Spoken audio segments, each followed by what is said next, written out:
এই খুনি হাসিনার ফাঁসির দড়ি আমরা হাতে নিয়ে বসে আছি। তারা যদি আবার কোনো দিনও বাংলাদেশের মাটিতে এসে রাজনীতি করা তো দূরের কথা, বাংলাদেশের মাটিতে পা রাখা মাত্রই আমরা সেখানে জনগণকে সাথে নিয়ে এই ফাঁসির রায় কার্যকর করার জন্য যা যা করণীয় সকল কিছুই করব। আমি নিজে একজন জুলাইয়ের সপক্ষের একজন ব্যক্তি হিসেবে, একজন রাজনৈতিক কর্মী হিসেবে এবং ফ্যাসিবাদ বিরোধী যে আন্দোলন ছিল সেই আন্দোলনের একজন রাজপথের কর্মী হিসেবে আমি চাই যে যারা জুলাই অভ্যুত্থানে যে গণহত্যা সংগঠিত হয়েছে সেই গণহত্যার সাথে যারা জড়িত ছিল, যারা নির্দেশদাতা ছিল, যারা সেই নির্দেশ পালন করেছে ফিল্ড পর্যায়ে এবং বিগত 17 বছরের যে ফ্যাসিবাদ বিরোধী আন্দোলনের সময় যত গুম খুন হত্যাকাণ্ড সংঘটিত হয়েছে, তো অর্থাৎ আওয়ামী লীগের সময় বিগত ফ্যাসিবাদী খুনি হাসিনার সময় সকল হত্যাকাণ্ডের সাথে যারা জড়িত সকলের বিচার হোক, এটা আমি মনে প্রাণে চাই এবং আমি এটার জন্য কাজ করে যাব।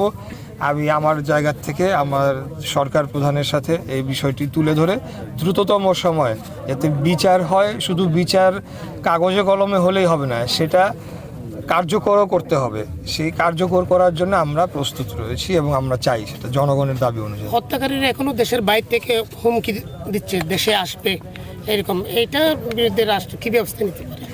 আমি দেখেন, আমি একজন রাজপথের কর্মী, ঠিক আছে। আমি বলবো যে খুনি হাসিনার ফাঁসির দড়ি আমরা হাতে নিয়ে বসে আছি। সে আসবে, সে দূরের থেকে হম্বিতম্বি দিয়ে যাবে যে সে বাংলাদেশে আসবে, বাংলাদেশে এসে আবারও ফ্যাসিবাদ প্রতিষ্ঠা করবে। সেটা আমি মনে করি যে কেবলমাত্র তাদের রাজনৈতিক যে তারা যে বিলুপ্ত প্রায় হয়ে চলেছে সেটিকে কোনো রকমে জিয়ে রাখার জন্য এই ধরনের বক্তব্য তারা দিয়ে চলেছে। কিন্তু আমরা যারা ফ্যাসিবাদ বিরোধী আন্দোলনে সংগ্রাম করেছি, লড়াই করেছি এবং আমাদের ভাইদের যারা হত্যা করেছে তারা যদি আবার কোনো দিনও বাংলাদেশের মাটিতে এসে রাজনীতি করা তো দূরের কথা, বাংলাদেশের মাটিতে পা রাখা মাত্রই আমরা সেখানে জনগণকে সাথে নিয়ে এই ফাঁসির রায় কার্যকর করার জন্য যা যা করণীয় সকল কিছুই করব। আমি সহ কোটি কোটি লক্ষ লক্ষ যারা যুবক যারা এই আন্দোলনে শরিক হয়েছিল তারা এখনও জীবিত রয়েছে।